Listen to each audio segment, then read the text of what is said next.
Good morning everyone, myself Aarti. और आज हम ज्योग्राफी का मोस्ट इम्पॉर्टेंट क्वेश्चन को देखेंगे टॉपिक वाइज। तो हमारा फर्स्ट टॉपिक है भारत का भूगोल। भारत का भूगोल में हम उच्च ढलानों एवं अन्य वनों के बारे में जानते हैं। तो पहला क्वेश्चन है हमारा, हिमालय के उच्च ढालों पर पाए जाने वाले वर्ष या भोजपत्र वृक्ष की लकड़ी का मुख्य उपयोग क्या होता है? उसका उपयोग होता है विनियर, प्लाईवुड, कैबिनेट और नक्काशी कार्य में करते हैं। नेक्स्ट क्वेश्चन हमारा, प्राचीन काल में किस हिमालय वृक्ष की छाल का उपयोग लिखने के कागज के रूप में किया जाता था? तो भोजपत्र वृक्ष के वृक्ष का। भारत के किस राज्य में मुख्य रूप से साइप्रस के वृक्ष पाए जाते थे? उत्तराखंड में। साइप्रस का वृक्ष कहाँ पाया जाता था? उत्तराखंड में। साइप्रस वृक्ष की प्रमुख विशेषता क्या है जो इसे निर्माण कार्यों के लिए उपयुक्त बनाती है? इसकी लकड़ी अत्यधिक टिकाऊ होती है। साइप्रस के वृक्ष की जो लकड़ी होती है वो अत्यधिक टिकाऊ होती है। Next question will B, furniture बनाने में उत्तराखंड की किस विशिष्ट पर्वतीय लकड़ी का बहुतायत से उपयोग किया जाता है? तो साइप्रस का। नेक्स्ट टॉपिक विल बी, मानसूनी वनों की लकड़ियाँ, सागवन और साल का वृक्ष। सागवन का वानस्पतिक या वैज्ञानिक नाम क्या है? टैक्टोना ग्रैडिस। सागवन के वृक्ष मुख्य रूप से भारत के किन भौगोलिक क्षेत्र में पाए जाते हैं? सागवन का वृक्ष मुख्य रूप से किन भौगोलिक क्षेत्रों में पाए जाते हैं? तो तमिलनाडु, महाराष्ट्र, छत्तीसगढ़, पश्चिम घाट, नीलगिरी की पहाड़ियाँ और ओडिशा में। सागवन के वृक्ष मुख्य रूप से भारत के किन भौगोलिक क्षेत्र में पाए जाते हैं? तमिलनाडु, महाराष्ट्र, छत्तीसगढ़, पश्चिम घाट, नीलगिरी की पहाड़ियाँ और ओडिशा में। सागवन की लकड़ी का सबसे प्रमुख उत्पादक क्षेत्र या केंद्र कौन सा माना जाता है? महाराष्ट्र का उत्तरी कन्नड़ तथा मध्य प्रदेश। महाराष्ट्र का उत्तरी कन्नड़ तथा Madhya Pradesh. Next question will B, सागवन की लकड़ी को दीमक प्रतिरोधी और जलायन निर्माण के अनुकूल कौन से गुण बनाता है? तो इसका बहुत सुदृढ़ और सुंदर तथा अत्यधिक टिकाऊ होना। रेलवे के डिब्बे, जहाज, फर्नीचर और बक्से बनाने में किस मानसूनी लकड़ी की सर्वाधिक मांग है? सागवन की लकड़ी का। ये बहुत ही स्ट्रांग होता है सागवन की लकड़ियाँ। Next question will B, Bharat में सागवन के वनों का कुल क्षेत्रफल लगभग कितने वर्ग किलोमीटर है? 57,216 वर्ग किलोमीटर पे सागवन की लकड़ियाँ हैं। साल वृक्ष का वैज्ञानिक या वानस्पतिक नाम क्या है? अब सागवन के वृक्ष के बारे में जानने के बाद अब साल के वृक्ष के बारे में जानेंगे, जिसे का साल के वृक्ष का वैज्ञानिक नाम है सोरिया रोबस्टा। हिमालय क्षेत्र में साल के वनों का विस्तार कहाँ से कहाँ तक है? हिमाचल प्रदेश के कांगड़ा घाटी से लेकर असम के नवगांव जिले तक। हिमाचल प्रदेश के कांगड़ा घाटी से लेकर असम के नवगांव जिले तक हिमालय क्षेत्र में साल के वनों का विस्तार है। नेक्स्ट क्वेश्चन 14 नंबर, साल के वृक्षों का विस्तार उत्तर प्रदेश के अतिरिक्त किन पूर्वी और मध्य राज्यों में है? तो बिहार, झारखंड, असम, छोटा नागपुर, ओडिशा और मध्य प्रदेश। यहाँ पे साल के वृक्ष पाया जाता है। यूपी के अलावा बिहार, झारखंड, असम, छोटा नागपुर, ओडिशा और मध्य प्रदेश में भी साल का वृक्ष पाया जाता है। दक्षिणी भारत के किन राज्यों में साल के वन बिखरे हुए रूप में पाया जाता है? तो आंध्र प्रदेश, उत्तरी तमिलनाडु और छत्तीसगढ़। आंध्र प्रदेश। दक्षिण भारत के किन राज्यों में साल के वृक्ष पाए जाते हैं? तो आंध्र प्रदेश, उत्तरी तमिलनाडु और छत्तीसगढ़ में। नेक्स्ट हमारा क्वेश्चन है, साल की लकड़ी का रंग कैसा होता है तथा उसकी मुख्य भौतिक प्रकृति क्या होती है? साल की लकड़ी जो होती है भूरे रंग की कठोर और अत्यंत टिकाऊ लकड़ी होती है। भारत में साल के वनों का कुल भौगोलिक विस्तार कितने वर्ग किलोमीटर क्षेत्र है?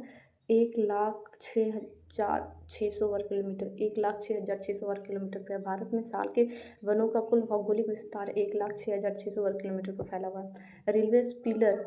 रेलवे स्लीपर जहाज़ों के डैक, खंभे और घरेलू काम में किस मानसूनी लकड़ी का व्यापक प्रयोग होता है? तो साल की लकड़ी में। नेक्स्ट क्वेश्चन हम देखेंगे, मानसूनी वनों की लकड़ियाँ। टॉपिक है हमारा मानसूनी वनों की लकड़ियाँ, जैसे चंदन की लकड़ी, सुंदरी लकड़ी, आबनुस और हल्दू की लकड़ी। ये मानसून की लकड़ियाँ होती हैं। कौन कौन सी? चंदन, सुंदरी, आबनुस और हल्दू। चंदन के वृक्ष मुख्य रूप से भारत के किस विशिष्ट भाग में पाया जाता है? तो चंदन का वृक्ष दक्षिण भारत के शुष्क भागों, विशेषकर कर्नाटक और तमिलनाडु में पाया जाता है। चंदन की लकड़ी के भौतिक गुण और रंग की क्या विशेषता है? यह कठोर, ठोस, पीले और भूरे रंग के दिखाई देते हैं। वैश्विक स्तर पर चंदन की लकड़ी के अत्यधिक मूल्यवान होने का मुख्य कारण क्या है? इससे निकलने वाला तेज सुगंधित तेल। सुंदरी नामक वृक्ष भारत के किस विशिष्ट भौगोलिक परितंत्र में बहुतायत में मिलता है? गंगा एवं ब्रह्मपुत्रा का डेल्टा, सुंदरबन डेल्टा में। गंगा एवं ब्रह्मपुत्रा का डेल्टा सुंदरबन डेल्टा में मिलता है। नेक्स्ट क्वेश्चन विल बी, सुंदरी वृक्ष की लकड़ी की प्रकृति कैसी होती है और इससे क्या बनाया जाता है? या कठोर और ठोस होती है। इससे नाव, मेज, कुर्सियाँ और खंभे बनाए जाते हैं। नेक्स्ट क्वेश्चन, आबनूस की लकड़ी का रंग और उसकी शारीरिक बनावट कैसी होती है? आबनूस की जो लकड़ी होती है वो गहरे काले रंग की होती है, दृढ़ होती है, कठोर और टिकाऊ होती है आबनूस की लकड़ी। आबनूस के वृक्ष भारत के किन दो प्रमुख क्षेत्रों में होता है? तो पश्चिमी घाट के वनों और असम में।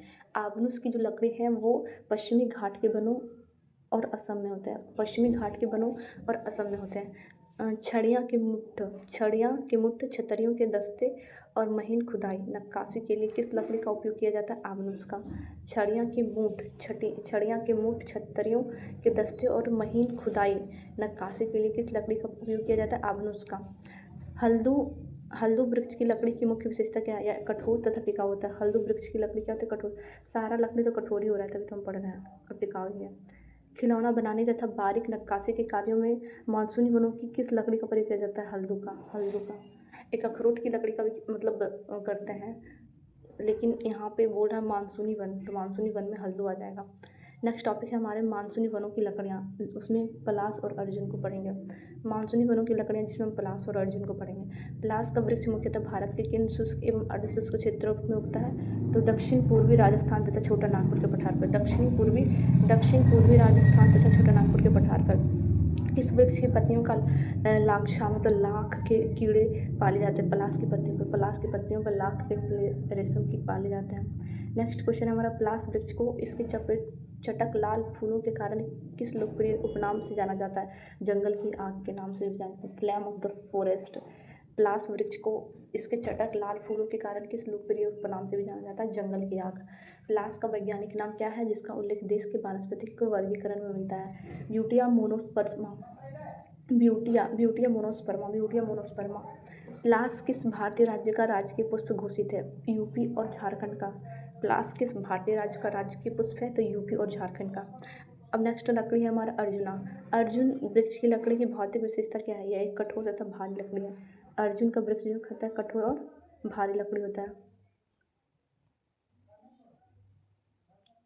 नेक्स्ट क्वेश्चन विल बी, कृषि उपकरण तथा बैलगाड़ियाँ या गाड़ियाँ बनाने में किस पारंपरिक वृक्ष की लकड़ी का उपयोग होता है? तो अर्जुन का। कृषि उपकरण तथा बैलगाड़ी तथा गाड़ियाँ बनाने में किस पारंपरिक वृक्ष की लकड़ी का उपयोग होता है? तो अर्जुन की लकड़ी का। नेक्स्ट टॉपिक हम देखेंगे सदाबहार वनों की लकड़ियों को। सदाबहार वनों में कौन कौन सी लकड़ी होती है? रोजवुड वृक्ष मुख्य रूप से किस पहाड़ी श्रृंखला के ढालों पर पाया जाता है? तो पश्चिमी घाट के ढालों पे। रोजवुड कहाँ पाया जाता है? पश्चिमी घाट के ढालों पे। पश्चिमी घाट के अतिरिक्त रोजवुड के वृक्ष किन राज्यों में बिखरे हुए होते हैं? ओडिशा के कुछ भागों, मध्य प्रदेश तथा छत्तीसगढ़ में। पश्चिमी घाट के अतिरिक्त रोजवुड के वृक्ष किन राज्यों में बिखरे हुए होते हैं? ओडिशा के कुछ भागों, मध्य प्रदेश तथा छत्तीसगढ़ में। रोजवुड की लकड़ी की बनावट कैसी होती है जो इसे मूल्यवान सजावटी सामान के योग्य बनाती है? इसकी कठोर तथा सूक्ष्म रेशों वाली संरचना। रोजवुड की लकड़ी की बनावट कैसी होती है जो इसे मूल्यवान सजावटी सामान के योग्य बनाती है? इसकी कठोर तथा सूक्ष्म रेशों वाली संरचना। नेक्स्ट क्वेश्चन विल, पहिए बेगन फर्श और उच्च श्रेणी के सजावटी फर्नीचर के लिए किस सदाबहार लकड़ी का उपयोग करता है? तो रोजवुड। शीशम प्रजाति का एक लकड़ी होता है रोजवुड, उसी का। एबोनी का सदाबहार रूप दक्षिण भारत के किस विशिष्ट क्षेत्र में मिलता है? एबोनी का सदाबहार रूप दक्षिण भारत का किस विशिष्ट क्षेत्र में मिलता है? तो दक्कन, कर्नाटक, कोयम्बटूर, मालाबार, कोच्चि तथा त्रावणकोरा में। दक्कन, कर्नाटक, कोयम्बटूर, मालाबार, कोच्चि तथा त्रावणकोरा में एबोनी का सदाबहार रूप मिलता है। दक्षिण भारत की वह कौन सी मूल्यवान लकड़ी है जिसका उपयोग संगीत वाद्यों को बनाने में किया जाता है? एबोनी का। दक्षिण भारत की वह कौन सी मूल्यवान लकड़ी है जिसका उपयोग संगीत वाद्यों को बनाने में किया जाता है? एबोनी। गुर्जन वृक्ष मुख्य रूप से भारत के किन अत्यधिक वर्षा वाले क्षेत्रों में पाया जाता है? असम, पश्चिम बंगाल तथा अंडमान और निकोबार द्वीप समूह में। गुर्जन वृक्ष मुख्य रूप से भारत के किन अत्यधिक वर्षा वाले क्षेत्रों में पाया जाता है? असम, पश्चिम बंगाल तथा अंडमान और निकोबार द्वीप समूह में। असम, पश्चिम बंगाल तथा अंडमान तथा निकोबार द्वीप समूह में। रेलवे वैगन जहाज़ों के आंतरिक निर्माण और पैकिंग के डिब्बे बनाने में किस सदाबहार लकड़ी का प्रयोग होता है? गुर्जन का। रेलवे वैगन जहाज़ों के आंतरिक निर्माण और पैकिंग के डिब्बे बनाने में किस सदाबहार लकड़ी का प्रयोग होता है? गुर्जन का। गुर्जन की लकड़ी का उपयोग औद्योगिक स्तर पर किन पैनलों के निर्माण में किया जाता है? गुर्जन की लकड़ी का उपयोग औद्योगिक स्तर पर किन पैनलों के निर्माण में किया जाता है? प्लाईवुड और आंतरिक डेकोरेशन पैनल में। गुर्जन की लकड़ी का उपयोग औद्योगिक स्तर पर किन पैनलों के निर्माण में किया जाता है? प्लाईवुड और आंतरिक डेकोरेशन पैनल में। प्लाईवुड आंतरिक डेकोरेशन पैनल में।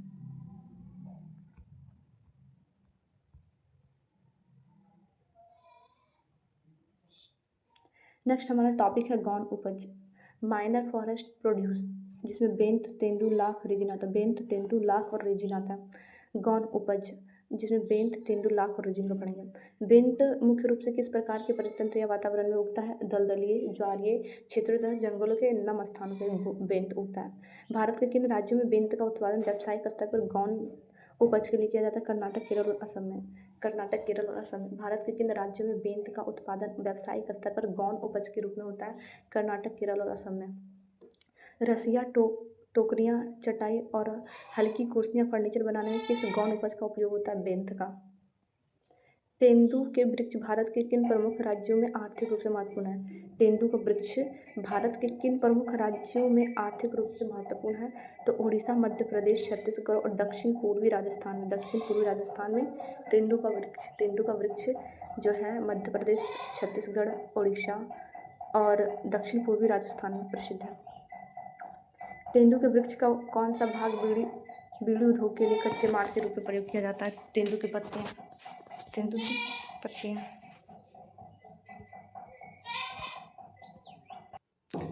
नेक्स्ट क्वेश्चन भी लाख या शैललेख को स्थानीय भाषा में किस नाम से जाना जाता है? कोरिया लक्का के नाम से। कोरिया लक्का के नाम से।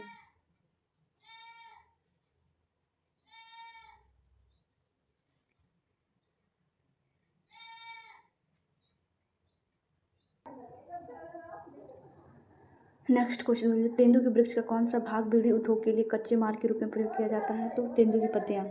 लाख का शैललेख को स्थानीय भाषा में किस नाम से जाना जाता है? केरिया लक्का के नाम से। लाख या शैललेख को स्थानीय भाषा में किस नाम से जाना जाता है? केरिया लक्का के नाम से।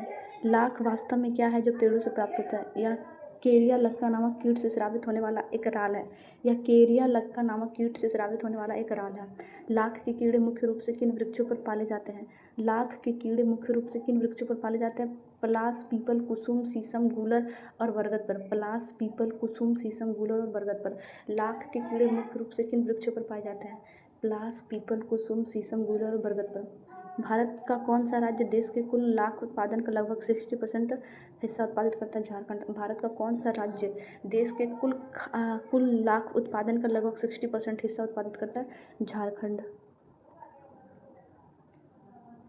नेक्स्ट हमारा क्वेश्चन है, लाख का उपयोग किन औद्योगिक उत्पाद के निर्माण में बड़े पैमाने पर किया जाता है? तो चूड़ियाँ, सीलिंग, बेल्स, पेंट, वार्निश, विद्युत इंसुलेशन और स्पिरिट आदि। रेजिन या राल मुख्य रूप से किस वर्ग के वृक्षों से एकत्रित की जाती है? चीड़ के वृक्षों से। रेजिन या राल मुख्य रूप से किस वर्ग के वृक्षों से एकत्रित किया जाता है? चीड़ के वृक्षों से। चीड़ से प्राप्त रेजिन का उपयोग किस प्रकार के फर्श विनिर्माण में किया जाता है? लिनोलियस बनाने में। लिनोलियस बनाने में। नेक्स्ट हमारा क्वेश्चन है, वाटरप्रूफ और रासायनिक उद्योगों में रेजिन का उपयोग किन वस्तुओं को बनाने में होता है? तो ऑयल क्लॉथ, स्नेहक पदार्थ, पेंट और सीलिंग वैक्स। ऑयल क्लॉथ, स्नेहक पदार्थ, पेंट और sealing wax. Next topic will be गौण उपज। गोंद, टैनिन और कत्था। गोंद का उपयोग औद्योगिक स्तर पर किन दो प्रमुख क्षेत्रों में फिनिशिंग के लिए किया जाता है? कपड़ा और कागज उद्योग में। गोंद का उपयोग औद्योगिक स्तर पर किन दो प्रमुख क्षेत्रों में फिनिशिंग के लिए किया जाता है? कपड़ा और कागज के उद्योग में। खाद्य प्रसंस्करण और दवाइयों में बाइंडिंग एजेंट के रूप में किसका उपयोग करते हैं? प्राकृतिक गोंद का। खाद्य प्रसंस्करण और दवाइयों में बाइंडिंग एजेंट के रूप में किसका उपयोग करते हैं? प्राकृतिक गोंद का। टैनिन तथा रंग का मुख्य उपयोग किस उद्योग को चमड़े को साफ करने के लिए किया जाता है? चर्म शोधन उद्योग में। टैनिन तथा डाइस का मुख्य उपयोग किस उपयोग में चमड़े को साफ करने के लिए किया जाता है? चर्म शोधक उद्योग में। टैनिन प्राप्त करने के लिए किन प्रमुख वृक्षों की छालों या फलों का उपयोग किया जाता है? तो चेस्टनट, कैंडुला, मैक्रोब और बबूल।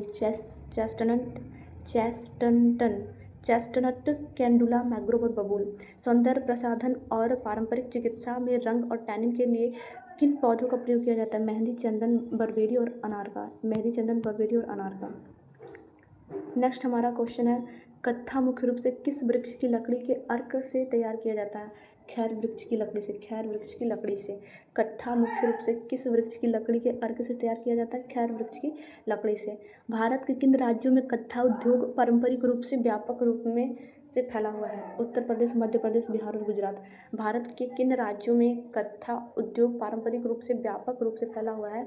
उत्तर प्रदेश, मध्य प्रदेश, बिहार और गुजरात। कत्था का उपयोग मुख्य रूप से किस चबाने वाले पारंपरिक उत्पाद में औषधीय और स्वाद के रूप में होता है? पान में। कत्था का उपयोग मुख्य रूप से किस चबाने वाले पारंपरिक उत्थान में औषधीय और स्वाद में होता है? तो पान में। अनुसूचित जनजातियों मतलब एसटी को आर्थिक सुरक्षा देने के लिए वनों के इन उपज को किस श्रेणी में रखा गया? गौण वन उपज, गौण वन उपज की श्रेणी में। नेक्स्ट क्वेश्चन विल बी जनजातीय अर्थव्यवस्था में लाख, शहद, मोम और गोंद को क्या माना गया है आय और आजीविका मुख्य साधन? राष्ट्रीय वन नीति। नेक्स्ट टॉपिक विल बी राष्ट्रीय वन नीति, इसका इतिहास और इसका विकास। भारत में सबसे पहली राष्ट्रीय वन नीति किस वर्ष अपनाई गई? वर्ष 1894 में, ब्रिटिश काल के दौरान है, 1894 में ही। 1894 की प्रथम वन नीति का मुख्य उद्देश्य क्या है? वनों की सुरक्षा और उससे राजस्व प्राप्त करना, वनों की सुरक्षा और उससे राजस्व प्राप्त करना। स्वतंत्रता प्राप्ति के बाद भारत सरकार ने अपनी पहली संशोधित राष्ट्रीय वन नीति किस वर्ष घोषित की? वर्ष 1952 में। स्वतंत्रता प्राप्ति के बाद भारत सरकार ने अपनी पहली संशोधित राष्ट्रीय वन नीति किस वर्ष से घोषित की? 1952 में। 1952 की राष्ट्रीय वन नीति के क्रियान्वयन की समीक्षा के लिए किस संस्था की स्थापना की गई? केंद्रीय वन बोर्ड का, केंद्रीय वन बोर्ड का। भारत सरकार द्वारा राष्ट्रीय वन नीति में आमूलचूल परिवर्तन करते हुए नई वन नीति कब जारी की गई थी?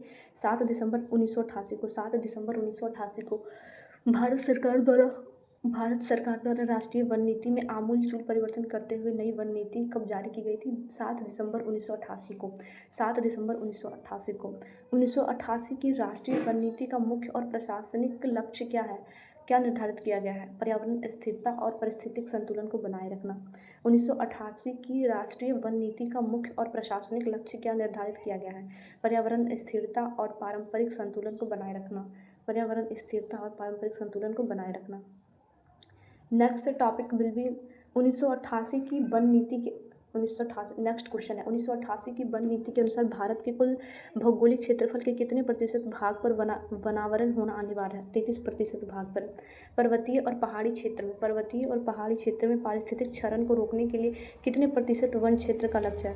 कुल पहाड़ी क्षेत्र का 2/3 लगभग 65 से 66%। पर्वतीय और पहाड़ी क्षेत्र में पारिस्थितिक क्षरण को रोकने के लिए कितने प्रतिशत वन क्षेत्र का लक्ष्य? कुल पहाड़ी क्षेत्र का 2/3 लगभग 65-66%। 1988 की नीति के तहत वनों के संरक्षण के साथ साथ किस जीव वैज्ञानिक विविधता को सुरक्षित रखने पर बल दिया गया? जीव जंतुओं और वनस्पति की आनुवंशिक विविधता को। नेक्स्ट क्वेश्चन हमारा राष्ट्रीय वन नीति 1988 के अनुसार वनों पर हल्का अधिकार किसका माना गया? वनों के आसपास रहने वाले स्थानीय आदिवासी ग्रामीण लोगों का। नेक्स्ट क्वेश्चन विल बी ग्रामीण आबादी के लिए ईंधन की लकड़ी, चारा और लघु वन उपज की उपलब्धता सुनिश्चित करना किस नीति का मुख्य अंग है? राष्ट्रीय वन नीति 1988 का। नेक्स्ट टॉपिक हम देखते हैं राष्ट्रीय वन नीति के आधारभूत स्तंभ, 4 मुख्य उद्देश्य राष्ट्रीय वन नीति का। राष्ट्रीय वन नीति के 4 मुख्य आधारों में से पहला आधार किससे संबंधित है? तो पहला आधार वनों के अंतर्गत क्षेत्रों को बढ़ावा, वनीकरण से। दूसरा क्वेश्चन है वन नीति का दूसरा प्रमुख स्तंभ देश के मौजूद वनों के संबंध में क्या निर्देशित होता है? वनों को अत्यधिक कटाई से सुरक्षित रखना और उसका संरक्षण करना। पहले तो बहुत सारा वन लगाना, फिर उसका सुरक्षा करना। Next question will be one नीति के तीसरे स्तंभ के अनुसार वनों की उत्पादकता बढ़ाने के लिए क्या आवश्यक है? वनों की स्थानीय आवश्यकताओं को पूरा करने हेतु उनकी क्षमता बढ़ाना, वनों की स्थानीय आवश्यकताओं को पूरा करने हेतु उनकी क्षमता बढ़ाना। Next question will be one नीति का चौथा स्तंभ वन संसाधनों के कुशल उपयोग के लिए किस बात पर जोर देता है? तो वनों के सम्यक या तर्कसंगत और इष्टतम उपयोग पर। वनों के सम्यक या तर्कसंगत और इष्टतम उपयोग पर। वन नीति के अनुसार किस प्रकार के भूमि क्षेत्र पर सामाजिक वानिकी को बढ़ावा दिया गया है? वन नीति के अनुसार किस प्रकार के भूमि क्षेत्रों पर सामाजिक वानिकी को बढ़ावा दिया जाना चाहिए? बंजर और निम्नीकृत भूमियों पर। ये क्या है? वन नीति के अनुसार किस प्रकार की भूमि पर क्षेत्रों पर सामाजिक वनीकरण को बढ़ावा देना चाहिए जहाँ की भूमि बंजर है और निम्नलिखित है, नहीं कुछ उपज रहा वहाँ की भूमि पर। पर्यावरण संतुलन के लिए वनों के व्यावसायिक दोहन पर रोक लगाकर किसे प्राथमिकता दी गई? संरक्षण और स्थानीय पारिस्थितिकी को। नेक्स्ट हमारा क्वेश्चन है, यदि किसी क्षेत्र में जंगल की आग बहुतायत में दिख रही हो तो वहाँ किस वृक्ष की प्रधानता होगी? प्लास का, ब्यूटिका मोनोस्पर्मा जिसे बोलते हैं, प्लास ब्यूटिका मोनोस्पर्मा। छोटा नागपुर पठार की जनजातीय अर्थव्यवस्था मुख्य रूप से किस कीट आधारित गौण उपज पर निर्भर है? लाख के कीट पालन पर। Next question will B, Bihar और झारखंड के शुष्क पर्णपाती वनों में पाए जाने वाले किस वृक्ष के पत्ते बीड़ी उद्योग के आधार है? तेंदू का पत्ता बीड़ी उद्योग में आधारित है। किस वन नीति में पहली बार राजस्व अर्जन के स्थान पर पारिस्थितिक संतुलन को सर्वोच्च प्राथमिकता दी गई? किस वन नीति में पहली बार राजस्व अर्जन के स्थान पर पारिस्थितिक संतुलन को सर्वोच्च प्राथमिकता दी गई? राष्ट्रीय वन नीति 1988। सुंदरी वन वृक्ष की जड़ें किस प्रकार के वनों की विशेषता है जो तटीय कटाव को रोकती है? मैग्रोविया डेल्टाई। सुंदरी वृक्ष की जो जड़ें हैं किस प्रकार के वनों की विशेषता है? वो मैग्रोव और डेल्टाई वनों की विशेषता है जो तटीय कटाव को रोकती है। भारत के पश्चिमी घाट में पाए जाने वाले रोजवुड और आबनुस किस प्रकार के वनों के प्रतिनिधित्व? उष्णकटिबंधीय सदाबहार या सदापर्णी वनों के। उष्णकटिबंधीय सदाबहार या सदापर्णी वनों के। नेक्स्ट क्वेश्चन विल बी, चंदन के वनों की तस्करी को रोकने के लिए भारत के किन 2 राज्यों में विशेष सुरक्षा बल कार्य करते? कर्नाटक और तमिलनाडु में। चंदन के वृक्षों की तस्करी को रोकने के लिए भारत में किस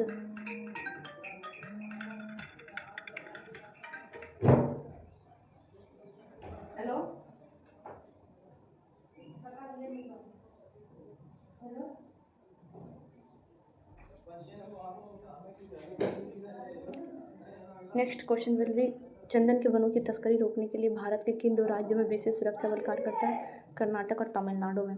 औद्योगिक प्लाईवुड उद्योग के लिए असम और पश्चिम बंगाल के वनों में मिलने वाली सबसे उपयुक्त लकड़ी कौन सी? गुर्जन की लकड़ी। औद्योगिक प्लाईवुड उद्योग के लिए असम और पश्चिम बंगाल के वनों से मिलने वाली सबसे उपयुक्त लकड़ी कौन सी है?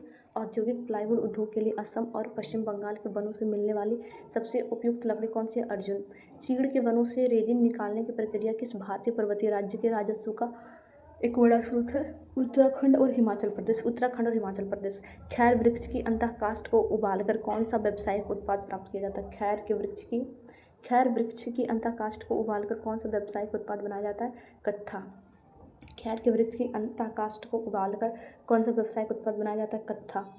नेक्स्ट क्वेश्चन हमारा, राष्ट्रीय वन नीति 1988 के तहत संयुक्त वन प्रबंधन का मूल दर्शन किस वर्ग की भागीदारी पर आधारित है? तो स्थानीय समुदायों और वन विभाग की संयुक्त भागीदारी पर। राष्ट्रीय वन नीति 1988 के तहत संयुक्त वन प्रबंधन का मूल दर्शन किस वर्ग की भागीदारी पर आधारित है? तो स्थानीय समुदाय और वन विभाग की संयुक्त भागीदारी पर। नेक्स्ट क्वेश्चन हमारा, टैक्टोना ग्रैंडिस किस प्रकार की जलवायु और मिट्टी में सर्वोच्चतम वृद्धि करता है? तो उष्णकटिबंधीय मानसूनी जलवायु और अच्छी जल निकासी वाली काली या दोमट मिट्टी में। Next question will B, Bharat में कुल वन आवरण को 33% तक ले जाने के लिए सरकार किस गैर वन भूमि उपयोग पर बल दे रहे हैं? तो कृषि वानिकी और सामाजिक वानिकी पे। चर्म शोधन उद्योग में प्रयुक्त होने वाले प्राकृतिक टैनिन चर्म शोधन उद्योग में प्रयुक्त होने वाले प्राकृतिक टैनिन का पर्यावरण के अनुकूल विकल्प क्या है? चेस्टनट और मैंग्रोव जैसी वनस्पतियों के अर्क। रेलवे के शुरुआती विकास के दौरान भारत में ट्रैक बिछाने के लिए किस स्थानीय लकड़ी के स्लीपरों का सबसे अधिक उपयोग हुआ है? साल और सागवान का। प्राचीन भारतीय पांडुलिपियों को सहेजने के लिए हिमालय के किस वृक्ष का ऐतिहासिक योगदान है? तो भोजपत्र वृक्ष की छाल।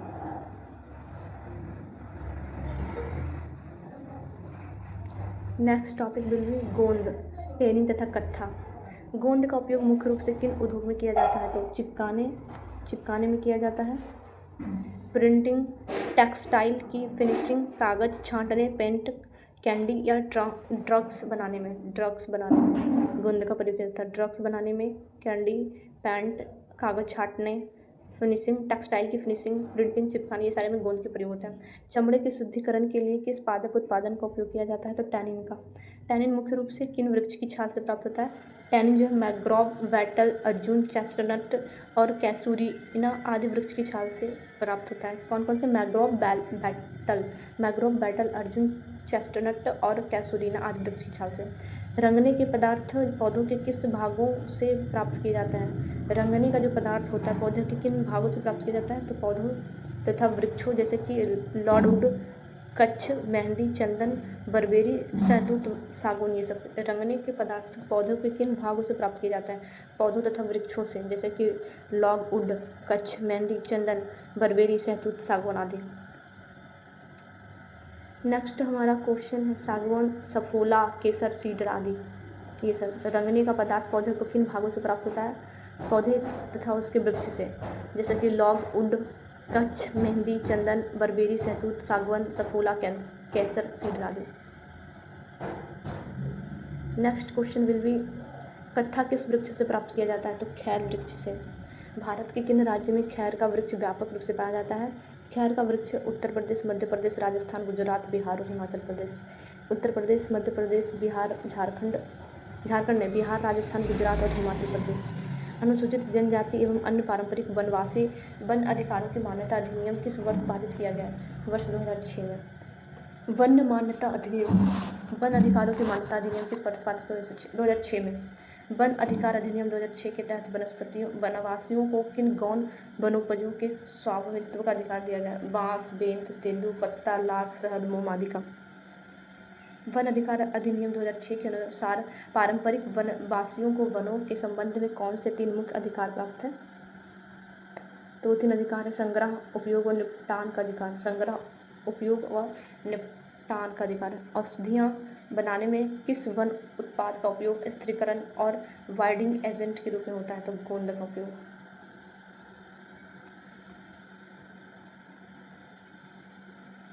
Next question will B Bihar के संदर्भ में कत्था उद्योग के लिए सबसे महत्वपूर्ण कच्चा माल कौन सा वृक्ष प्रदान करता है? तो खैर का वृक्ष। क्या तेंदुपत्ता को वन अधिकार अधिनियम 2006 के तहत गौण वनोपज माना गया है? हाँ, इसे गौण वनोपज माना गया है। अर्जुन और चेस्टनट के वृक्षों से प्राप्त होने वाला कौन सा रासायनिक पदार्थ लेदर इंडस्ट्री के लिए रीढ़ की हड्डी मानी जाती है? टैनिन। अर्जुन और चेस्टनट के वृक्षों से प्राप्त होने वाला कौन सा रासायनिक पदार्थ लेदर इंडस्ट्री के लिए रीढ़ की हड्डी माना जाता है? टैनिन। वस्त्रों को रंगने के लिए प्राकृतिक रूप से प्रयुक्त होने वाले लॉगवुड और कच्छ किस श्रेणी के अंतर्गत आता है? रंगने वाले पादप पदार्थ। नेक्स्ट क्वेश्चन बिल्कुल क्या हिमाचल प्रदेश और राजस्थान में भी खैर के वृक्ष व्यावसायिक स्तर पर पाए जाते हैं?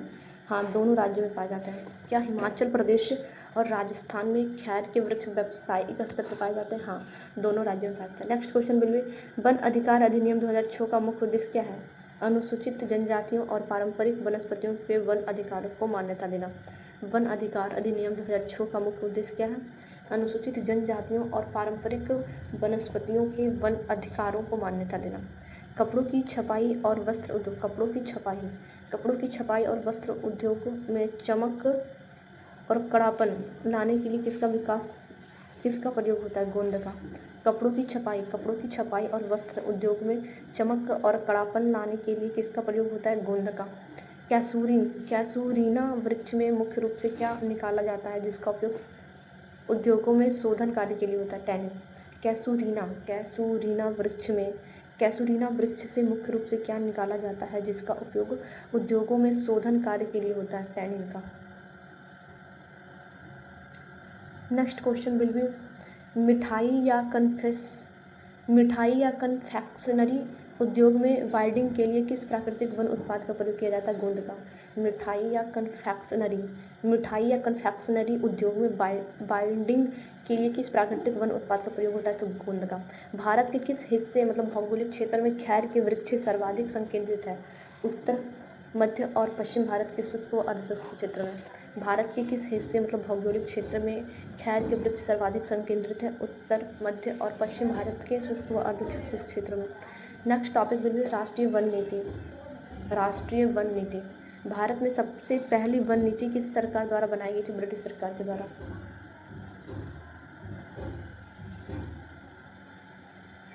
नेक्स्ट क्वेश्चन, ब्रिटिश सरकार ने भारत की प्रथम वन नीति किस वर्ष अपनाई थी? ब्रिटिश सरकार ने भारत की प्रथम वन नीति किस वर्ष अपनाई थी? वर्ष 1994 में। वर्ष 1994 में भारत सरकार ने प्रथम वन नीति अपनाई थी भारत की। 1894 की वन नीति का मुख्य प्रशासनिक ढांचा क्या है? वनों की देखरेख के लिए विकास समिति और हर प्रांत में वन विभाग की स्थापना। नेक्स्ट क्वेश्चन हमारा, स्वतंत्रता प्राप्ति के बाद भारत सरकार ने सर्वप्रथम किस वर्ष एक केंद्रीय वन बोर्ड की स्थापना की? वर्ष 1950 में। स्वतंत्रता प्राप्ति के बाद भारत सरकार ने सर्वप्रथम किस वर्ष एक केंद्रीय वन बोर्ड की स्थापना की? 1950 में। केंद्रीय वन बोर्ड की सिफारिशों के आधार पर राष्ट्रीय वन नीति की घोषणा किस तिथि को की गई थी? 31 मई 1952 को। केंद्रीय वन बोर्ड की सिफारिशों के आधार पर राष्ट्रीय वन नीति की घोषणा किस तिथि को की गई थी? 31 मई 1952 को। 31 मई 1952 को।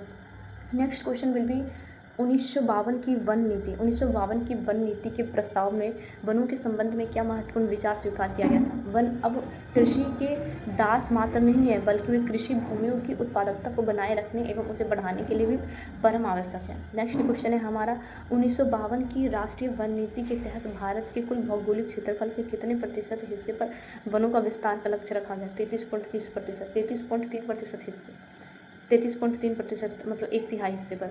1952 के राष्ट्रीय वन नीति के तहत 1952 के राष्ट्रीय वन नीति के तहत भारत के कुल भौगोलिक क्षेत्रफल के कितने प्रतिशत हिस्सों पर वनों के विस्तार का लक्ष्य रखा गया? तो 33.3% हिस्से पर। 1952 की राष्ट्रीय वन नीति के 4 मुख्य सूत्रीय बातें क्या हैं? 1952 की राष्ट्रीय वन नीति के 4 मुख्य सूत्रीय बातें क्या हैं? पहला हमारा सूत्र है वनों के क्षेत्रफल को बराबर 33.3% करना, ठीक है, बढ़ाकर वनों का जो क्षेत्रफल है उसको बढ़ाकर 33.3% को करना।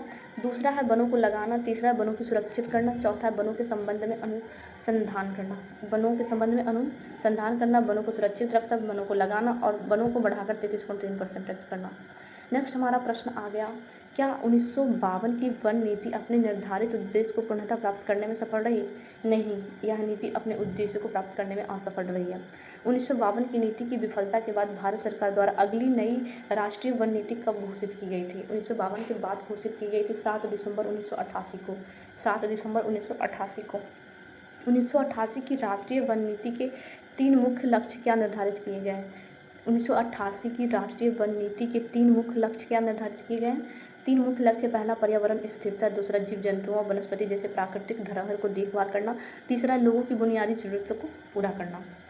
जो बुनियादी ज़रूरत है लोगों को उसको तो पेड़ से मतलब पूरा कर सकते हैं, तो वो करना, पर्यावरण को स्थिरता देना और जीव जंतु और वनस्पति जैसे प्राकृतिक धरोहर की देखभाल करना। नेक्स्ट हमारा 32 नंबर क्वेश्चन है, ब्रिटिशकालीन भारत में वन नीति का प्राथमिक उद्देश्य क्या था? राजस्व प्राप्त करना और वनों पर राजकीय नियंत्रण स्थापित करना। राजस्व प्राप्त करना और वनों को राजकीय नियंत्रण स्थापित करना। नेक्स्ट क्वेश्चन पे आते हैं हम, तो हमारा 33 नंबर का क्वेश्चन है, भारत में प्रांतीय स्तर पर वन विभागों की स्थापना की नींव किस वन नीति ने रखी थी? तो 1894 की ब्रिटिश नीति ने। 1894 की ब्रिटिश नीति। भारत में प्रांतीय स्तर पर, प्रांतीय एक प्रांत हो गया, ठीक है, जैसे राज्य हो गया, प्रांतीय स्तर पर वन विभागों की स्थापना की नींव किस वन नीति ने रखी थी? तो 1894 की ब्रिटिश वन नीति ने। स्वतंत्रता के पश्चात वन प्रबंधन को व्यवस्थित करने के लिए गठित सर्वोच्च संस्था कौन सी थी? केंद्रीय वन बोर्ड। केंद्रीय वन बोर्ड। वनों को सुरक्षित करना और वनों के संबंध में अनुसंधान करना यह किस नीति के वैधानिक हिस्सा है? 1952 की राष्ट्रीय वन नीति। 1952 की राष्ट्रीय वन नीति। वनों को सुरक्षित करना और वनों के संबंध में अनुसंधान करना यह किस नीति का वैधानिक हिस्सा था? 1952 की राष्ट्रीय वन नीति का। नेक्स्ट क्वेश्चन है हमारा, 1988 की वन नीति में किस बात पर सबसे अधिक बल दिया गया है? आर्थिक लाभ या पर्यावरण स्थिरता पे? आर्थिक लाभ या पर्यावरण स्थिरता पे? पर्यावरण स्थिरता पे आंसर है। 1988 की वन नीति में किस बात पर अधिक बल दिया गया है? तो पर्यावरण की स्थिरता पे। नेक्स्ट क्वेश्चन हमारा, देश की प्राकृतिक धरोहर के संरक्षण को किस वर्ष की वन नीति में एक प्रमुख लक्ष्य बनाया गया? 1988 की राष्ट्रीय वन नीति में। स्वतंत्रता के बाद किस नीति ने पहली बार माना कि वनों का अस्तित्व कृषि की उत्पादकता बढ़ाने के लिए अनिवार्य है? 1952 की वन नीति ने। 1952 की वन नीति। भारत की वन नीति के इतिहास में कुल कितनी बार प्रमुख राष्ट्रीय वन नीतियाँ स्वतंत्रता के बाद घोषित की गई है? 2 बार। एक 1952 में जब वो परफेक्टली काम नहीं हुआ तो फिर 1988 में घोषित की गई थी। 1988 की वन नीति के अनुसार स्थानीय लोगों की किन आवश्यकताओं को पूरा करने को विशेष ध्यान दिया गया है? ईंधनोपचार और लघु वनोपज और बुनियादी ज़रूरतों को। नेक्स्ट टॉपिक हमारा आ गया वन विकास हेतु सरकारी कार्य, केंद्रीय संस्थान। वन विकास करने के लिए सरकार के द्वारा क्या क्या कार्य किया जा रहा है, इस टॉपिक को अब हम अच्छे से क्वेश्चन के रूप में देखेंगे। तो केंद्रीय वन आयोग की स्थापना किस वर्ष की गई थी? केंद्रीय वन आयोग सेंट्रल फॉरेस्ट कमीशन का स्थापना वर्ष 1965 में किया गया था। 1965 में केंद्रीय वन आयोग की स्थापना किस वर्ष की गई थी? 1965 में। केंद्रीय वन आयोग की स्थापना किसके द्वारा की गई थी? केंद्रीय सरकार के द्वारा। केंद्रीय वन की स्थापना केंद्रीय सरकार के द्वारा की जाएगी। नेक्स्ट क्वेश्चन विल बी, केंद्रीय वन आयोग के मुख्य कार्य क्या क्या निर्धारित किए गए? आंकड़े और सूचनाएं एकत्रित करना, तकनीकी सूचनाओं को प्रसारित करना, बाजारों का अध्ययन करना और वनों के विकास में लगी संस्थाओं के कार्यों को समन्वित करना। नेक्स्ट हमारा क्वेश्चन है,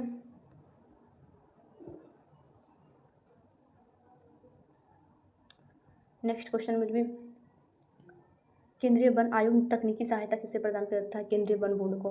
भारतीय वन सर्वेक्षण संगठन की स्थापना किस वर्ष की गई थी? जून 1981 में। भारतीय वन सर्वेक्षण संरक्षण की स्थापना किस वर्ष की गई थी? जून 1981 में। भारतीय वन सर्वेक्षण संगठन का मुख्य उद्देश्य या कार्य क्या था?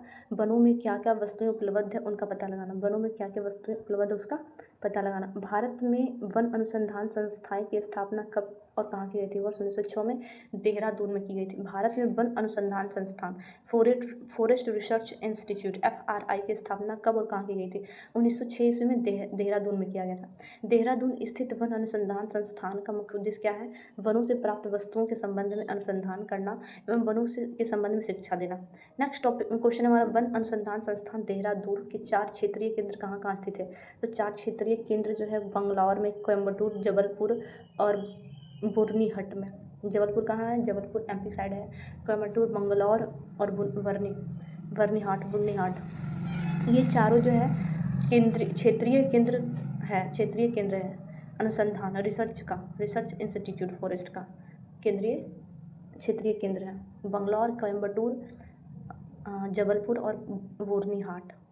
नेक्स्ट क्वेश्चन हमारा, वन अनुसंधान संस्थान के क्षेत्रीय केंद्रों का एक मुख्य कार्य किन व्यक्तियों को प्रशिक्षित करना है? वन रक्षकों एवं राज्य सरकार के वन विभाग के अधिकारियों को। नेक्स्ट क्वेश्चन भी, वनों के विपणन और बाजार अध्ययन की जिम्मेदारी मूल रूप से किस केंद्रीय निकाय को दी गई है? केंद्रीय वन आयोग को।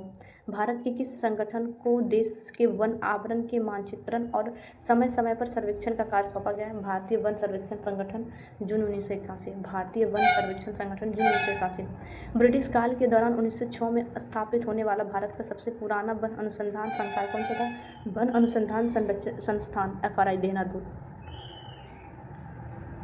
नेक्स्ट क्वेश्चन विल बी, पूर्वोत्तर भारत में वन अनुसंधान संस्थान का क्षेत्रीय केंद्र कहाँ स्थित है? बुरनीहाट में। पूर्वोत्तर भारत में वन अनुसंधान संस्थान FRI का क्षेत्रीय। नेक्स्ट क्वेश्चन विल बी, पूर्वोत्तर भारत में वन अनुसंधान संस्थान FRI का क्षेत्रीय केंद्र कहाँ स्थित है? तो बुरनीहाट में। मध्य प्रदेश के किस शहर में वन अनुसंधान संस्थान FRI एक क्षेत्रीय केंद्र निर्धारित है? जबलपुर में। दक्षिण भारत, बंगलोर और कोयम्बटूर किधर आता है? दक्षिण की ओर दक्षिण भारत। बंगलोर और कोयम्बटूर में वन अनुसंधान संस्थान के क्षेत्रीय केंद्र किन 2 शहरों में स्थापित किया गया? बंगलोर और कोयम्बटूर में। वन सांख्यिकी और डेटाबेस तैयार करने वाली सर्वोच्च केंद्रीय नोडल एजेंसी कौन सी? केंद्रीय वन आयोग।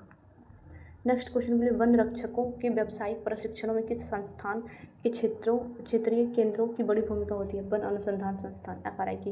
भारतीय वन सर्वेक्षण संगठन की स्थापना किस महीने और वर्ष में हुई थी? वर्ष 1981 में। भारतीय वन सर्वेक्षण संगठन की स्थापना किस महीने और वर्ष में हुई थी? जून 1981 में। केंद्रीय वन आयोग और केंद्रीय वन बोर्ड के मध्य किस प्रकार का कार्यात्मक संबंध है? केंद्रीय वन आयोग और केंद्रीय वन बोर्ड के मध्य किस प्रकार का कार्यात्मक संबंध है? केंद्रीय वन आयोग केंद्रीय वन बोर्ड को तकनीकी सहायता देता है। केंद्रीय वन आयोग बोर्ड को सहायता देता है।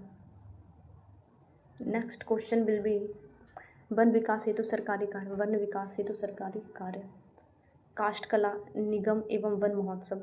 वन विकास हेतु सरकारी कार्य, काष्ठ कला प्रशिक्षण केंद्र लॉगिंग ट्रेनिंग सेंटर प्रोजेक्ट की स्थापना किस वर्ष और कहाँ कहाँ की गई थी? वर्ष 1965 में देहरादून में। काष्ठ कला प्रशिक्षण केंद्र, काष्ठ कला प्रशिक्षण केंद्र की स्थापना किस वर्ष और कहाँ कहाँ की गई थी? वर्ष 1965 में देहरादून में। काष्ठ कला प्रशिक्षण केंद्र की स्थापना का मुख्य उद्देश्य क्या था? काष्ठ कला प्रशिक्षण केंद्र की स्थापना का मुख्य उद्देश्य क्या था? राज्य सरकारों के अधिकारियों एवं अन्य कर्मचारियों को लकड़ी काटने का प्रशिक्षण देना। काष्ठ कला प्रशिक्षण केंद्र की स्थापना, काष्ठ कला प्रशिक्षण केंद्र की स्थापना का मुख्य उद्देश्य क्या था? राज्य सरकारों के अधिकारियों एवं अन्य कर्मचारियों को लकड़ी काटने का प्रशिक्षण देना। काष्ठ कला प्रशिक्षण केंद्र किस प्रकार की तकनीकों के संबंध में प्रशिक्षण देता है? काष्ठ कला प्रशिक्षण केंद्र किस प्रकार की तकनीकों के संबंध में प्रशिक्षण देता है? तो लकड़ी प्राप्त करने के आधुनिक तरीकों के विभिन्न पहलुओं के संबंध में। लकड़ी प्राप्त करने के आधुनिक तरीकों के विभिन्न पहलुओं के संबंध में। राज्य वन विकास निगमों की स्थापना क्यों की गई थी? राज्य वन विकास निगमों की स्थापना क्यों की गई थी?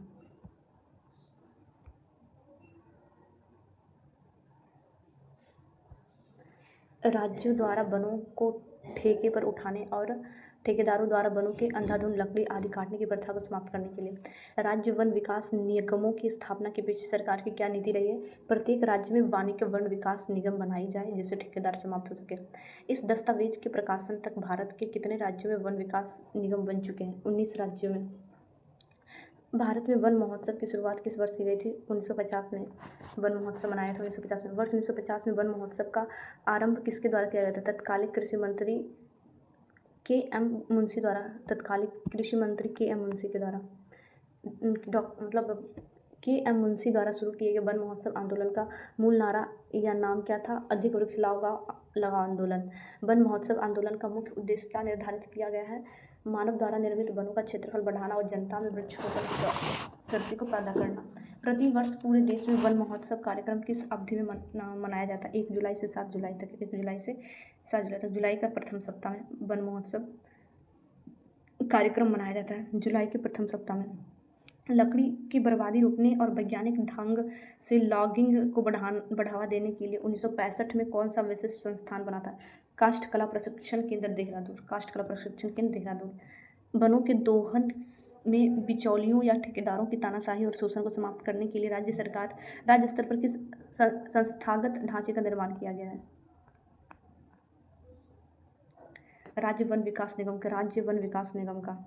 क्या राज्य वन विकास निगम एक वाणिज्यिक इकाई के रूप में कार्य करता है? हाँ, इनका उद्देश्य वाणिज्यिक वन विकास करना है ताकि राज्य को वैज्ञानिक ढंग से राजस्व मिले। इसका उद्देश्य वाणिज्यिक वन विकास करना है ताकि राज्य को वैज्ञानिक ढंग से राजस्व मिले। भारत के तत्कालिक किस केंद्रीय मंत्री को वन महोत्सव का जनक माना जाता है? कन्हैयालाल मणिकलाल मुंशी के एम मुंशी को। भारत के तत्कालिक किस केंद्रीय मंत्री को वन महोत्सव का जनक माना जाता है? कन्हैयालाल मणिकलाल मुंशी के एम मुंशी को। नेक्स्ट क्वेश्चन विल बी आम जनता के बीच वृक्षारोपण की चेतना और प्रवृत्ति जगाने के लिए भारत का सबसे बड़ा जन आंदोलन कौन सा है? वन महोत्सव। आधुनिक उपकरणों की सहायता से लकड़ी काटने की ट्रेनिंग देने के लिए भारत ने किस केंद्र की स्थापना की? काष्ठ कला प्रशिक्षण केंद्र का। वन महोत्सव किस ऋतु या मास के आगमन के साथ देशव्यापी स्तर पर आयोजित होता है? वर्षा ऋतु, जुलाई माह के प्रथम सप्ताह में।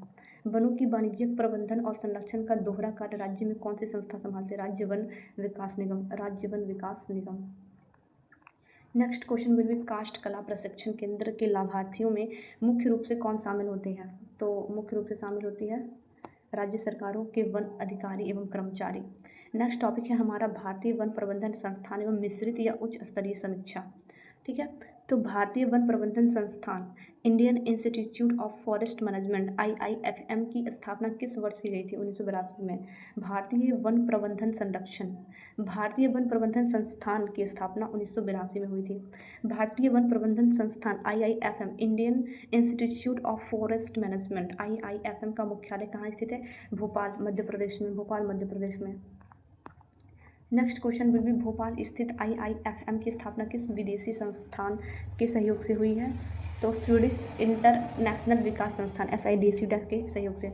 भोपाल स्थित IIFM की स्थापना किस विदेशी संस्थान के सहयोग से हुई है?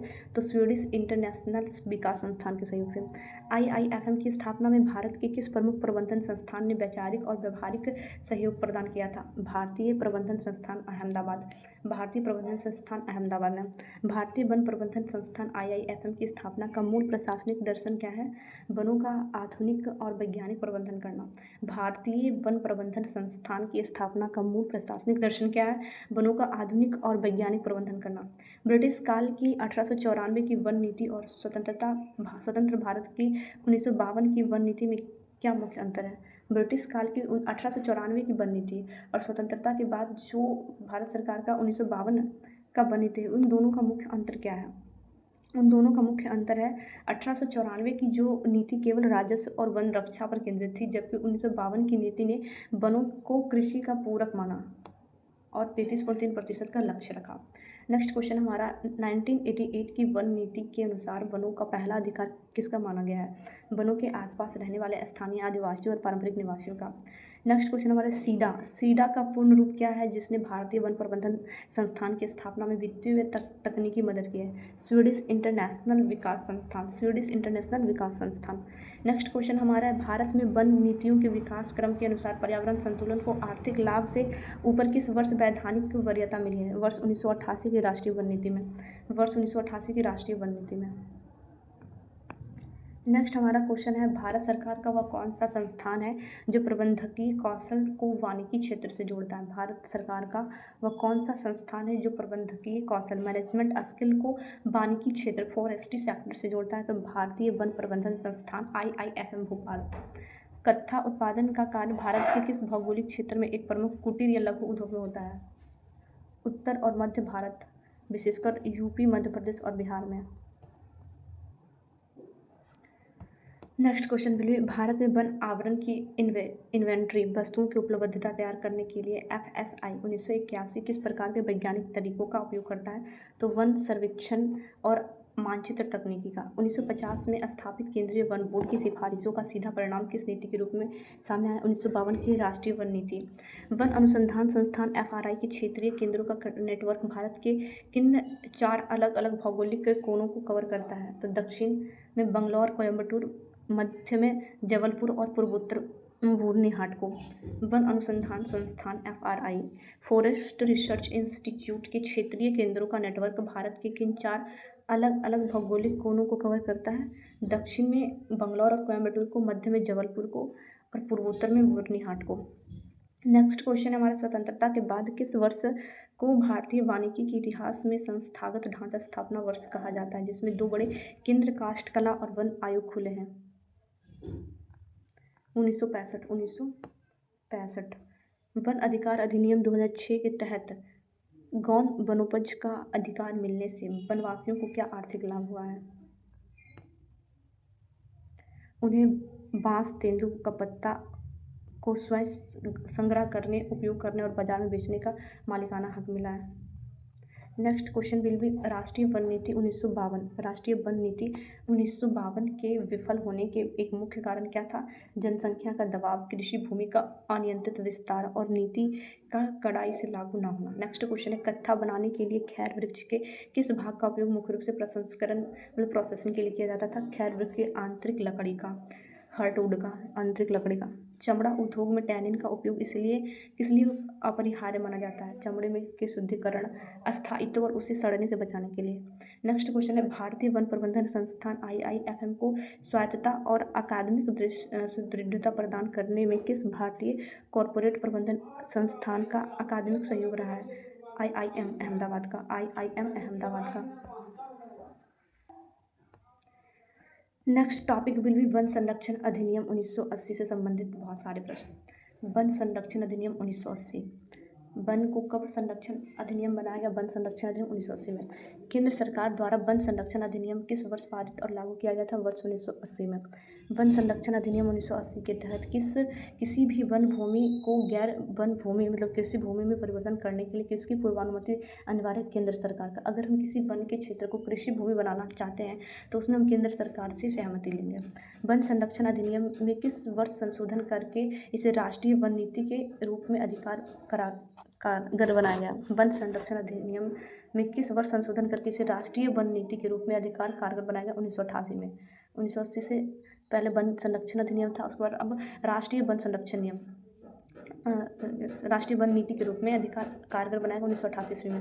वन संरक्षण अधिनियम का मुख्य उद्देश्य क्या है? वनों का विनाश रोकना और वन भूमि का गैर वानिकी कार्यों में उपयोग को नियंत्रित करना। नेक्स्ट क्वेश्चन विल बी, क्या राज्य सरकारें केंद्र की अनुमति के बिना किसी आरक्षित वन को अनारक्षित घोषित कर सकती है? बिल्कुल नहीं। नेक्स्ट हमारा टॉपिक विल बी राष्ट्रीय वन नीति 1988। राष्ट्रीय वन नीति 1988 की प्रमुख उपलब्धियाँ। राष्ट्रीय वन नीति 1988 की पहली प्रमुख उपलब्धियाँ क्या रही है? वन एवं वृक्ष आवरण में वृद्धि। वन एवं वृक्ष आवरण में वृद्धि। स्थानीय समुदायों की भागीदारी के लिए वनों की सुरक्षा और प्रबंधन हेतु कौन सा कार्यक्रम चलाया गया? संयुक्त वन प्रबंधन कार्यक्रम। राष्ट्रीय वन नीति 1988 ने ग्रामीण और जनजातीय आबादी को किन प्राथमिक आवश्यकताओं को पूरा करने पर ध्यान केंद्रित किया है? ईंधन, लकड़ी, चारा, लघु वनोपज और लघु इमारती लकड़ी। नेक्स्ट क्वेश्चन विल बी, देश की जैविक विविधता और आनुवांशिक संसाधनों का संरक्षण किन उपायों के माध्यम से किया जाता है? वाह, एक्स सीटू और अंटा सीटू इन सीटू संरक्षण उपयोगों के माध्यम से। एक्स सीटू और इन सीटू के संरक्षण उपयोगों के माध्यम से। राष्ट्रीय वन नीति 1988 ने देश में किस प्रकार के संतुलन के रखरखाव में महत्वपूर्ण योगदान दिया है? पर्यावरण और पारिस्थितिकी स्थिरता। पर्यावरण और पारिस्थितिकी स्थिरता। नेक्स्ट टॉपिक विल बी राष्ट्रीय वन नीति 1988 के मूल उद्देश्य। देश के वनों पर विकास। देश के वनों पर किस प्रकार के क्षरण से प्रतिकूल प्रभाव पड़ रहा है जिसे रोकना वन नीति का उद्देश्य है? गंभीर क्षरण का। देश के वनों पर किस प्रकार के क्षरण से प्रतिकूल प्रभाव पड़ रहा है जिसे रोकना वन नीति का उद्देश्य है? गंभीर क्षरण का।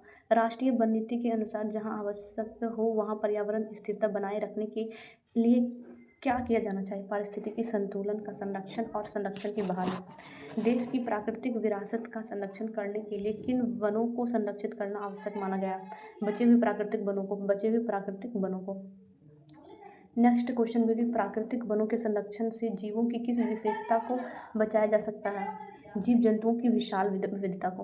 प्राकृतिक वनों के संरक्षण से जीवों की किस विशेषता को बचाया जा सकता है? तो जीव जंतु की विशाल विविधता को। राष्ट्रीय वन नीति के तहत आनुवांशिक संशोधन के प्रतिनिधित्व के लिए किनका संरक्षण जरूरी है? उल्लेखनीय जैविक विविधता का। राष्ट्रीय वन नीति के तहत आनुवांशिक संसाधनों के प्रतिनिधित्व के लिए किनका संरक्षण जरूरी है? तो उल्लेखनीय जैविक विविधता का। नेक्स्ट क्वेश्चन है हमारा मृदा और जल संरक्षण। मृदा और जल संरक्षण के हित में किन प्राकृतिक आपदाओं के प्रभाव को कम करने का उद्देश्य रखा गया है? तो बाढ़ और सूखे को। नदियों, झीलों और जलाशयों के जल ग्रहण क्षेत्रों में किस समस्या की जांच करना नीति का उद्देश्य है? मृदा क्षरण और अनाच्छादन के। जलाशयों में किस प्रक्रिया को धीमा करने के लिए जल ग्रहण क्षेत्रों का उपचार आवश्यक है? गाद जमने की प्रक्रिया को। जलाशयों में किस प्रक्रिया को धीमा करने के लिए जल ग्रहण क्षेत्रों का उपचार आवश्यक है? तो गाद जमने की प्रक्रिया को। राजस्थान के किस क्षेत्र में रेत के टीलों का विस्तार की जांच करना वन नीति का एक मुख्य उद्देश्य है? रेगिस्तानी क्षेत्रों में। रेगिस्तानी क्षेत्रों के अलावा किस अन्य इलाकों में रेत के टीले के विस्तार को रोकने का लक्ष्य रखा गया? तटीय इलाकों में। नेक्स्ट क्वेश्चन विल बी, देश में वन और वृक्ष आवरण को पर्याप्त रूप से बढ़ाने के लिए किस प्रकार के कार्यक्रम की आवश्यकता पर बल दिया गया? बड़े पैमाने पर वनोरोपण और सामाजिक वानिकी कार्यक्रम। वनोरोपण कार्यक्रम विशेष रूप से किस प्रकार की भूमि पर चलाए जाने का उद्देश्य है? सभी उजाड़, बंजर और अनुत्पादक भूमि पर। ग्रामीण और जनजातीय आबादी के लिए लघु वनोपज की क्या बढ़ाने की आवश्यकता पर बल दिया जा रहा है? उत्पादकता बढ़ाना। राष्ट्रीय आवश्यकताओं को पूरा करने के लिए वनों की किस क्षमता को बढ़ाना नीति का उद्देश्य है? वनों के उत्पादकता बढ़ाना। लकड़ी के प्रतिस्थापन को अधिकतम नेक्स्ट क्वेश्चन में लकड़ी के प्रतिस्थापन को अधिकतम करने का उद्देश्य क्यों रखा गया है? ताकि वन उपज के कुशल उपयोग को प्रोत्साहित किया जा सके।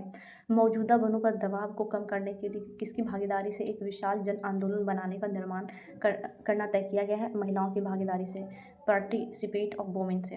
भारतीय वन नीति में सामाजिक वानिकी का मुख्य लक्ष्य क्या है? बंजर और खाली भूमि पर वनीकरण कर स्थानीय समुदाय की आवश्यकताओं को पूरा करना। नेक्स्ट क्वेश्चन हमारा बाह्य संरक्षण एक्स-सिटू कंजर्वेशन का एक उदाहरण क्या हो सकता है? वनस्पति उद्यान, बॉटनिक गार्डन या बीज बैंक। वनस्पतिक उद्यान या बीज बैंक एक्स-सिटू हो सकता है। अंतःस्थल संरक्षण, अंतःस्थल संरक्षण इन सिटू कंजर्वेशन से क्या तात्पर्य है? जीवों को उनके प्राकृतिक आवास नेचुरल रहने की जगह जैसे कि राष्ट्रीय उद्यान में ही संरक्षित करना। वनों के अनाच्छादन डिन्यूडेशन, वनों के अनाच्छादन का सीधा प्रभाव किस चक्र पर पड़ता है? जल विज्ञान चक्र और मृदा अपरदन पर। जल विज्ञान चक्र और मृदा अपरदन पर। जलाशयों में गाद जमा होने का प्रमुख कारण क्या है? ऊपरी जल ग्रहण क्षेत्र में वनों की कटाई और मृदा क्षरण। ऊपरी जल ग्रहण क्षेत्र में वनों की कटाई और मृदा क्षरण। वन संरक्षण अधिनियम 1980 के तहत गैर वन उद्देश्य में क्या शामिल है? चाय, कॉफ़ी, रबड़, मसाले या औषधीय पौधों की खेती के लिए वन भूमि का उपयोग। वन संरक्षण अधिनियम 1980 के तहत वन संरक्षण अधिनियम 1980 के तहत गैर वन उद्देश्य में क्या शामिल है? वन संरक्षण अधिनियम 1980 के तहत गैर वन उद्देश्य में क्या शामिल है? चाय, कॉफ़ी, रबड़, मसाले या औषधीय पौधों की खेती के लिए वन भूमि का उपयोग। चाय, कॉफ़ी, रबड़, मसाले और औषधीय पौधों की खेती के लिए वन का उपयोग।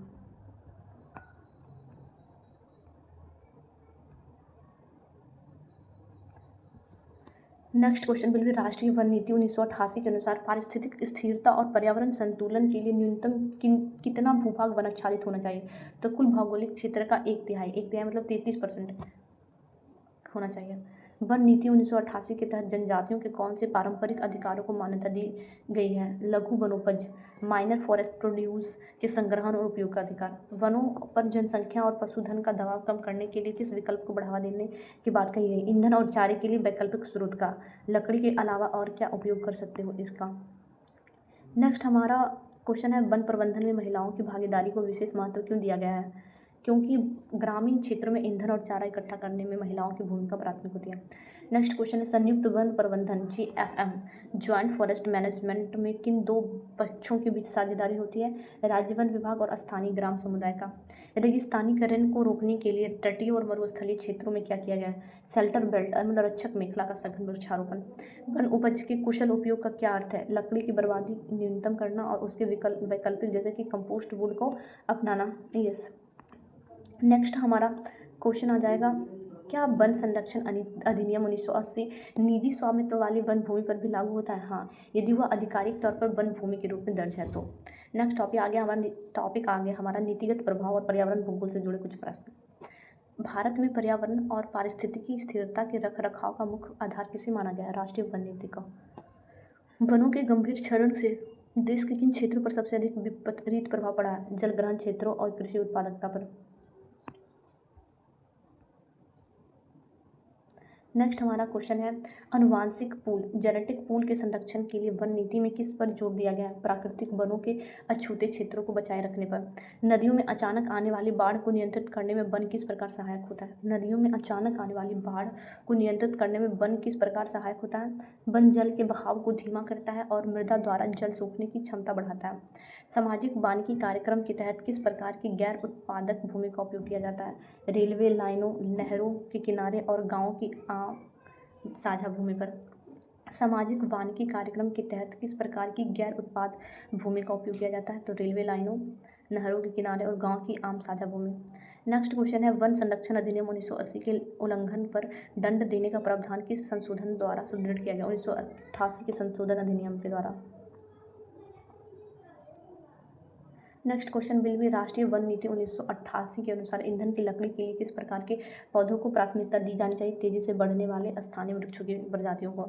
जैव विविधता के ह्रास लॉस ऑफ बायोडाइवर्सिटी को रोकने के लिए सबसे प्रभावी नीतिगत उपाय क्या है? बाह्य एवं अंतःस्थल संरक्षण उपायों का एक साथ कड़ाई से क्रियान्वयन करना। मृदा संरक्षण के तहत पहाड़ी ढलानों पर वनरोपण क्यों आवश्यक है? तीव्र ढाल पर होने वाले भूस्खलन और मिट्टी के कटाव को रोकने के लिए। नेक्स्ट क्वेश्चन है हमारा, राष्ट्रीय वन नीति को एक जन आंदोलन में बदलने का मुख्य उद्देश्य क्या है? राष्ट्रीय वन नीति को एक जन आंदोलन में बदलने का मुख्य उद्देश्य क्या है? बिना जन भागीदारी के सरकारी स्तर पर वनों का पूर्ण संरक्षण असंभव है। यस, बिल्कुल सही। और यहाँ हमारा जो है भारत में मृदा वाला जो टॉपिक है वो समाप्त होता है। हम इस मतलब चैप्टर को 2 वीडियो में कंप्लीट किए हैं, जिसमें 300 क्वेश्चंस दोनों वीडियो में है, एक में 300 एक 250 क्वेश्चंस हैं। तो हर चैप्टर को हम topic wise and her topic को हम question and answer wise solve करेंगे और इसी तरह से सारे चैप्टर को हम कंप्लीट करेंगे। Thanks for watching my video.